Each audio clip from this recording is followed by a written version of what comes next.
आज गायत्री तपोभूमि मथुरा की तरफ हमारी विजिट है। युग निर्माण रिपोर्ट के माध्यम से एक डॉक्यूमेंट्री बनाई जा रही है जो अभी निर्माण कार्य जो गायत्री तपोभूमि के अंदर हो रहा है उसके बारे में एक संक्षिप्त डॉक्यूमेंट्री आप लोगों के पास में प्रस्तुत है।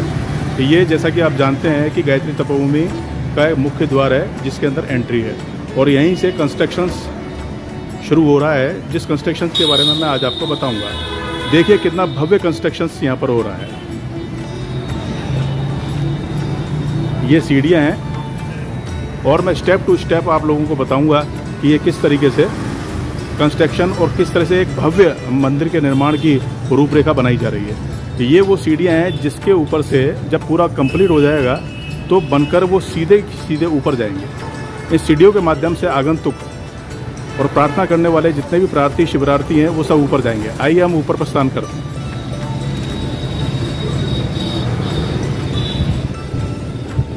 ये आप देख सकते हैं कितना भव्य मंदिर बनने जा रहा है गायत्री तपोभूमि मथुरा के अंदर।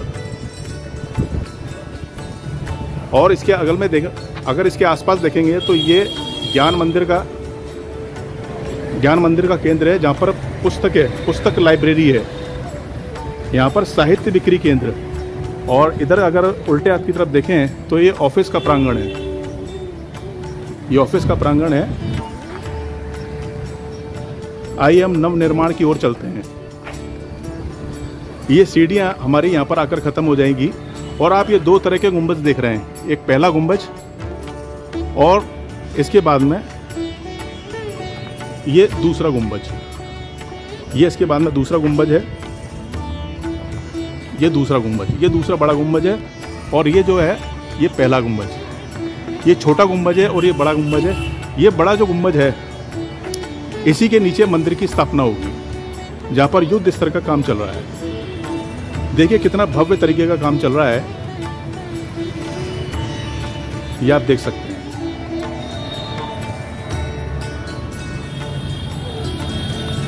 प्योर संगमरमर का कार्य पूरी तरीके से चल रहा है। आइए मैं हर प्रकोष्ठ और हर प्रक्रिया के बारे में आपको संक्षिप्त रूप से बताता हूँ।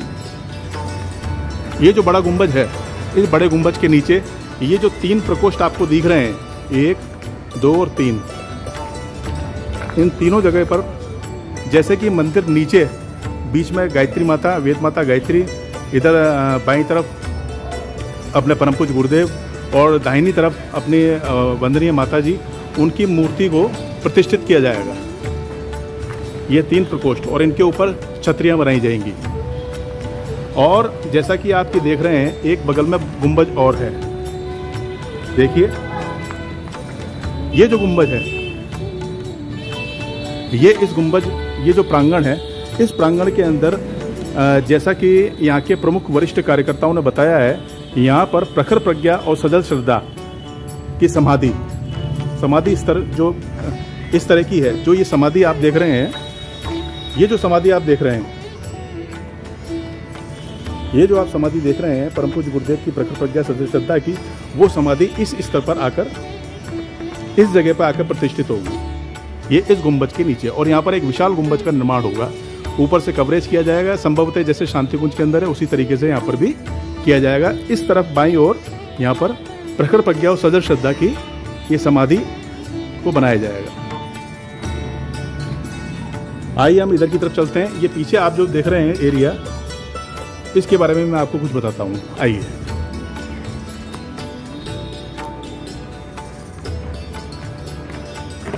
बहुत अच्छे स्तर के कारीगर इस निर्माण कार्य को कर रहे हैं। ये आप जो 3 प्रकोष्ठ देख रहे हैं, इन्हीं तीनों प्रकोष्ठों के अंदर 3 मूर्तियां प्रतिष्ठित की जाएंगी।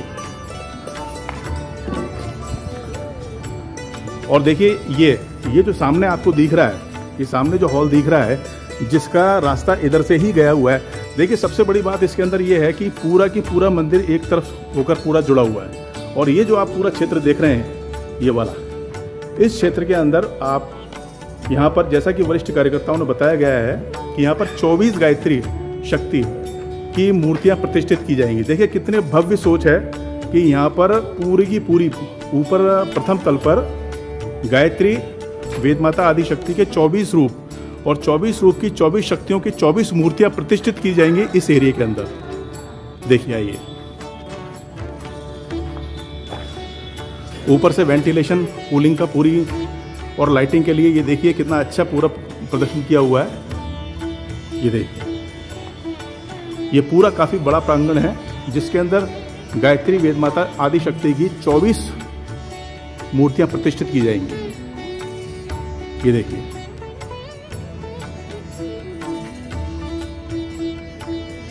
काम बहुत ही अच्छे स्तर पर यहाँ पर संपन्न किया जा रहा है और जैसा कि वरिष्ठ कार्यकर्ताओं ने कहा है कि 2024 तक ये कार्य पूर्ण किया जा सकता है। तो मंदिर की बाईं तरफ, यानी ये जिस तरह हम अभी खड़े हुए हैं, इस जगह पर 24 प्रतिष्ठित मूर्तियां की प्राण प्रतिष्ठा की जाएगी। अच्छा, इसमें एक बात बताना और भी जरूरी है कि आखिर ये पूरे की पूरा मंदिर जो नीचे था उसको अपने प्रथम तल पर क्यों दिया है। तो आदरणीय IAS पांडे जी के द्वारा बताया गया कि बाढ़ की स्थिति के अंदर नीचे पानी भर दिया गया, मतलब भरा जा चुका था। तो उस चीज़ से वापस वैसी आपदा का सामना करना पड़े, उस चीज़ से बचने के लिए हमने पूरा के पूरा मंदिर ऊपर प्रतिष्ठित किया है। देखिए, जैसे कि मैंने बताया आपको, इस जगह पर प्रखर प्रज्ञा, और ये जो दूसरी जगह आप देख रहे हैं, ये वाली खाली जगह, इस खाली जगह पर जो ये वाला गुंबद है, इस गुंबद पर, इस खाली जगह पर महाकाल प्रज्ञेश्वर महादेव की प्रतिष्ठा होगी। देखिए कितनी अच्छी व्यवस्था, पूरा निर्माण, आर्किटेक्चर का जो पूरा हिसाब किताब है, पूरा व्यवस्थित तौर पे वो निभाया गया है। देखिए, एक दरवाजे के रूप में एक जो वाल बनाई गई है, संगमरमर की बनाई भी जा चुकी है, खड़ी भी की जा चुकी है और दूसरे काम भी बहुत अच्छे स्तर पे चल रहे हैं। तो इस जगह पर प्रज्ञेश्वर महादेव की स्थापना की जाएगी। जो आज प्रज्ञेश्वर महादेव हमारे उस जगह पे, देखिए आप, जो प्रज्ञेश्वर महादेव हमारे उधर हैं भोजनशाला के बिल्कुल पास, वो प्रज्ञेश्वर महादेव वहां से उठाकर इस जगह पर प्रतिष्ठित किए जाएंगे, इस गुंबद, और ऊपर एक भव्य गुंबद बनाया जाएगा। देखिए कितना सुंदर नक्शा बनाया गया है। बनने के बाद में मन भावन ये नक्शा आप सभी को, गायत्री परिवार के परिजनों को ही नहीं बल्कि पूरे देश को, जो भी यहाँ पे भ्रमण करेगा उनको बहुत ही अच्छा महसूस होगा। ये साधना का दिव्य केंद्र बहुत गजब का बनने जा रहा है। इसके अंदर निश्चित रूप से आप समूह के सहयोग की अपेक्षा है। परम पूज्य गुरुदेव ने कहा है कि मुझे एक किसी से धन नहीं चाहिए, बल्कि हर कार्यकर्ता से एक एक ईंट का भी अगर सहयोग होगा तो वो हमारे लिए बहुत शेष करे, ताकि हर व्यक्ति ये कह सके कि हाँ, ये शक्तिपीठ हमारा है। देखिए कितनी भव्य सोच परम पूज्य गुरुदेव की है हमारे कार्यकर्ताओं, हमारे भाइयों के लिए। अब आइए मैं आपको यज्ञशाला की तरफ ले चलता हूँ।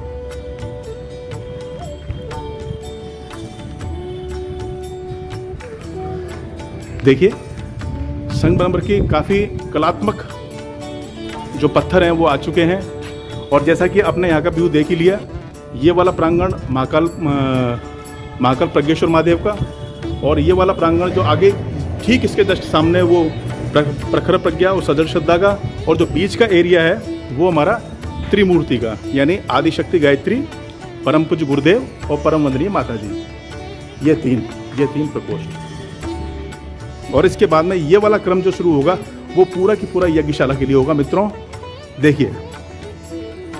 देखिए कितना भव्य रूप से पत्थर आ चुका है, उसकी कटाइयाँ शुरू हो चुकी हैं। देखिए, ये देखिए, बहुत ही अद्भुत, बहुत ही सुंदर। अभी एक ही वॉल तैयार की गई है और कटाई का कार्यक्रम पूरी तरह से शुरू किया है। देखिए कितना बारीक काम किया जा रहा है। ये दरवाजों के ऊपर के मेहराब इस तरीके से बनाए गए हैं जो अत्यंत ही खूबसूरत लगेंगे बनने के बाद। देखिए, ये देखिए एक एक चीज को बहुत अच्छी तरीके से तराशा गया है।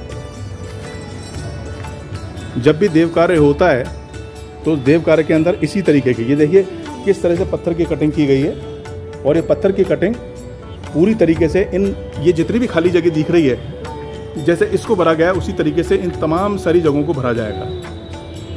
ये सामने वाली जो दीवार देख रहे हैं वो दीवार अपनी महाकाल प्रतिष्ठित जहाँ होंगे उस जगह की है, और ये वाली जो दीवार आप देख रहे हैं ये पूरा की पूरा जो स्पेस आपको दिख रहा है ये पूरा यज्ञशाला का होगा।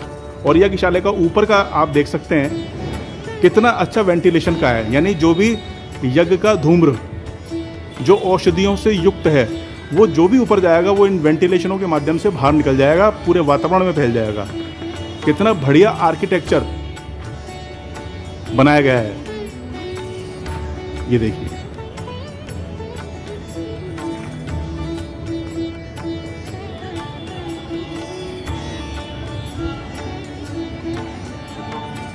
आइए हम यहाँ के वरिष्ठ कार्यकर्ता आदरणीय IAS पांडे जी से कुछ इस संदर्भ में बात करते हैं। और बात करने से पूर्व हम देखते हैं नीचे कैसे उतरते हैं। तो नीचे उतरने की सीढ़ियाँ यज्ञशाला के बगल से ही जा रही हैं। ये नीचे जाने का रास्ता है। यहीं से भक्तगण, गायत्री परिजन, जो भी दर्शन करने वाले दर्शनार्थी हैं वो सब आएंगे। और नीचे का तल जितना भी रहेगा, देखिए इसमें एक विशेष बात यह है कि नीचे का तल जितना भी रहेगा वो सब प्रदर्शनियों के लिए रहेगा। परम पूज्य गुरुदेव की प्रदर्शनियाँ, उन प्रदर्शनियाँ चारों तरफ रहेंगी। ये जो नीचे का एरिया है वो अपनी प्रदर्शनियों के व्यसन मुक्ति, सप्त आंदोलन से संबंधित जितनी भी प्रदर्शनियाँ हैं वो परम पूज्य गुरुदेव की नीचे के स्तर पर रहेंगी। जैसा कि मुख्य ये पूरा ये देखिए मंदिर अभी वर्तमान स्थिति के अंदर मंदिर इस तरीके से है। वर्तमान स्थिति के अंदर मंदिर जो बना हुआ है वो इस तरीके से बना हुआ है। और पहले जैसे कि यहाँ यज्ञशाला हुआ करती थी, वो यज्ञशाला उठाकर हमने उधर प्रतिष्ठित कर दी, जैसा कि हमने वीडियो के अंदर बताया था। अभी हाल फिलहाल यज्ञशाला ये बगल में टेम्परेरी स्तर पर अभी की है, ये वो नहीं है परमानेंट, लेकिन इसके जो ऊपर बनेगी वो यज्ञशाला पूर्ण होगी। ये इस तरीके से, और ये आम रास्ता होगा। ये जो गेट वाला रास्ता है, गेट वाले रास्ते से जहाँ से हम एंटर करेंगे, और जिसमें मैंने आपको प्रारंभ से बताया जो यहाँ से ही सीधे ऊपर की तरफ वो सीढ़ियाँ जाएंगी सीधे।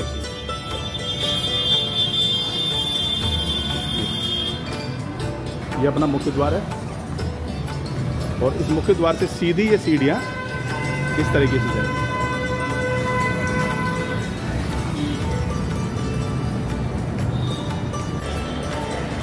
हम आदरणीय वरिष्ठ कार्यकर्ताओं के पास में इस संदर्भ के अंदर बात करने के लिए प्रवेश करते हैं। ये ऑफिस कार्यालय है और आदरणीय IAS पांडे जी हमारे सामने विराजमान है। भाई साहब प्रणाम। मंदिर का कार्य बड़ा ही ज़बरदस्त स्तर का चल रहा है, और ये बड़े गौरव की बात है कि गायत्री परिवार की गायत्री तपोभूमि जो है वो एक भव्य स्तर की होती जा रही है। साधना की तो ये गंगोत्री है ही, गायत्री परिवार की गंगोत्री तो है ही ये मथुरा तपोभूमि, जिसका विस्तार शांतिकुंज और शक्तिपीठ के रूप में कई जगह विस्तृत हुई है। और आज इसका जो नया रूप निकल के आ रहा है उसके बारे में आप कुछ कहें जरा। लोग परिजन जितने भी हैं वो कुछ सुनना चाहते हैं आपसे। भाई 1953 गायत्री जयंती के दिन परम पूज्य गुरुदेव ने इस स्थान पर गायत्री माता के मंदिर की प्राण प्रतिष्ठा किया था, और यज्ञशाला में अखंड अग्नि की स्थापना किए थे। और उस समय उन्होंने 108 कुंडी यज्ञ के माध्यम से अपने 24 लाख के 24 महापुरुष चरणों की पूर्णाहुति भी यहाँ पर किया था उन्होंने। और इसके पहले गायत्री परिवार नामक कोई संस्था नहीं थी। अखंड ज्योति पत्रिका अवश्य थी, संचालित से यहाँ पर छप रही थी। तो संचालित से अखंड ज्योति पत्रिका के माध्यम से गुरुदेव ने अपने विचारों को सदस्यों तक पहुँचाया, और आम जनता के बीच में गायत्री और यज्ञ क्या है ये सब विचार वे देते रहे। और फिर मथुरा में उन्होंने अखंड ज्योति पत्रिका के शुभारंभ के साथ साथ कई पुस्तकों का लेखन भी किया, और मैं क्या हूँ उनकी पहली पुस्तक थी। इस तरीके से संचालित से शुरू हुआ उनका नित्य का लेखन कार्य, जीवन भर वो लिखते रहे, और 3200 के आसपास किताबें वो लिख करके छोड़ करते रहे। अच्छा, ये जो अभी नया निर्माण किया गया है इसकी प्रेरणा कैसे आपके हृदय के अंदर जागी? मतलब जो आप जैसे वरिष्ठ कार्यकर्ता हैं उनके किस तरह से, मतलब क्या एक उद्देश्य जो आपका रहा इस नए लोकार्पण का कि एक नया रूप परिजनों के सामने प्रस्तुत किया जाए? ये हमारी आवश्यकता थी, कोई प्रेरणा नहीं थी, हमारी विवशता थी, हमें मजबूरी में करना पड़ा। अब से 45 साल पहले 1978 में एक बहुत बड़ी बाढ़ आई थी, सितंबर के महीने में आई थी और बहुत तेज़ी से आई थी। तो ग्राउंड फ्लोर पूरा डूब गया था, गायत्री माता की मूर्ति भी गले तक पानी में डूबी हुई थी। तो सब बड़ी परेशानियां हुई थी उस समय। और उसके बाद भी अतिवृष्टि 2-3 बार हुई, जिसमें पानी बाहर का बह करके काफ़ी अंदर आया और गंदगी भी आई, जिसके कारण यहाँ पर माहौल अच्छा नहीं लग रहा था। यह विचार किया गया कि हमारे जो पूजा के 4 स्थान हैं, तो वह मंदिर जिसे परम पूज्य गुरुदेव ने बनाया था, जिसमें माँ गायत्री की मूर्ति है, और बाद में हम लोगों ने गुरुदेव और माता जी की मूर्ति की स्थापना की है। उसके बाद यज्ञशाला अखंड अग्नि की प्रकट सजल श्रद्धा और महाकालेश्वर भगवान शिव का मंदिर, ये 4 स्थान जो हमारे थे ग्राउंड फ्लोर पर, तो निर्णय लिया गया इनको फर्स्ट फ्लोर पर पहुँचाया जाए। तो वह काम जब एक बार शुरू हुआ, ये विचार आया कि मंदिर रोज़ रोज़ तो बनता नहीं है, जो बने बढ़िया बने, शानदार बने और आने वाली पीढ़ियाँ उन्हें देख करके अनुभव करें कि कौन सी ऐसी शक्ति थी जिसकी वजह से यह शुभारंभ जो 1953 में परम पूज्य गुरुदेव ने किया था और उनके शिष्यों ने उनकी जो बनाई हुई चीज़ थी उसे इतना भव्य स्वरूप प्रदान किया। बहुत ही अच्छा स्वरूप बनाया। मतलब जो आप काम व्यवस्था से हुआ था वो इतने आनंद का विषय बन गया कि परिजनों की, मैंने तो कई बार जब मैंने देखा और वो परिजन जब इनको आंख खोल के देख रहे थे तो उनकी आंखें भी भीगी हो गई। मतलब इतने भावुक हो उठे वो कि मैं आपको क्या बताऊं। बहुत ही अच्छा, मतलब ये देख लीजिए कि आपने एक नए आवरण ही नहीं बल्कि आप जैसे कार्यकर्ताओं ने मिलकर एक बहुत भव्य चीज़ बना डाली और ये वास्तव में आने वाले गायत्री परिजनों के लिए एक नई ऊर्जा का केंद्र भी बनेगी। युग निर्माण योजना शुरू से गंगोत्री तो रही है, लेकिन अब ये ऊर्जा का विशेष संचार करेगी, मुझे इसका पूरा विश्वास है। और परिजनों के लिए आपका कोई विशेष संदेश? और परिजनों के लिए संदेश मेरा क्या, गुरुदेव का संदेश है, मैं उसी को रिपीट करूंगा। सन 53 में जब गुरुदेव इस मंदिर के निर्माण में लगे हुए थे तो गुरुदेव ने उस समय लिखा था अखंड ज्योति पत्रिका में कि माता गायत्री माता अगर चाहती तो किसी एक व्यक्ति के मन में एक प्रेरणा भर देती और अकेले वह एक व्यक्ति पूरे मंदिर यज्ञशाला और 2-4-5 कमरे जो बनाने हैं वो सब बनवा देता। परंतु माता ऐसा नहीं चाहती। माता चाहती है कि उसके हर बच्चे को एक अवसर मिले कि वह इस शुभ कार्य में योगदान देकर अपना जीवन धन्य करे और अपने धन को भी धन्य कर ले। तो गुरुदेव के संदेश को ही मैं रिपीट करता हूँ और अपने परिजनों के लिए प्रेषित कर रहा हूँ कि वे भी इस काम में जो भी यथासंभव अपनी सामर्थ्य के अनुसार लगाना चाहें अवश्य लगाएं, क्योंकि ये मौका बार बार नहीं है। ये मंदिर रोज़ रोज़ नहीं बनेगा, लगभग 1.5 साल में मंदिर पूरा हो जाएगा। और इन दिनों सुपर स्ट्रक्चर लगभग 85 to 90% कंप्लीट है, 10-15% काम बाकी है। जी जी। और जो ऊपर से वाइट मार्बल लगाया जाना है वो काम हाथ में दिया गया है। जी जी। और अंदर भी इंटीरियर वो भी डेकोरेट किया जाता है और मंदिर हो तो होना ही है। लेकिन अभी बाहर का जो वाइट मार्बल लगना है ये काम हाथ में लिया गया है जी। और ये टोटल जो मार्बल का काम है इतने विशाल का है, मंदिर में लगभग 31 करोड़ का है, 31 करोड़ का, 31 करोड़ और लोगों का सहयोग मिल रहा है। बहुत बढ़िया बात। डिस्ट्रिक्ट लेवल पर सिंगल ऐसे लोगों के संकल्प आ रहे हैं, एक संकल्प 31 लाख 31 लाख के आ रहे हैं, कुछ कम भी आ रहे हैं, हर तरह के लोग हैं। और लगभग 100 संकल्प आ जाएंगे तो समझे 31 करोड़ का संकल्प हो जाएगा और लगभग आधे दूर तक हम पहुँच भी चुके हैं इस संकल्प में। बहुत ही सुंदर प्रयास है और कभी पैसे की कमी महसूस होती नहीं है। गुरुदेव का काम कभी अधूरा रहा नहीं है और यह काम अगर शुरू हुआ है तो पूरा होगा भी, ऐसा सभी को यही भावना जो है वो हमारे कार्यकर्ताओं के अंदर एक विश्वास का संचार करती है। बहुत आपसे मिलकर बहुत ज़्यादा खुशी हुई और ये इस वीडियो के माध्यम से हम जो बैंक अकाउंट्स नंबर हमारे तपोभूमि के हैं जो ऑनलाइन भी अगर कोई अनुदान देना चाहें और ये पावन यज्ञ के अंदर अपनी भागीदारी देना चाहें, वो कुछ भी राशि हो, हम राशि की नहीं कहते, जैसा कि आपने कहा, परम पूज्य गुरुदेव ने कहा है कि हर बच्चे की ईंट ईंट लगे, तो जो भी देना चाहे वो उन अकाउंट नंबर पर तपोभूमि के माध्यम से भेज सकता है। आपका बहुत बहुत धन्यवाद।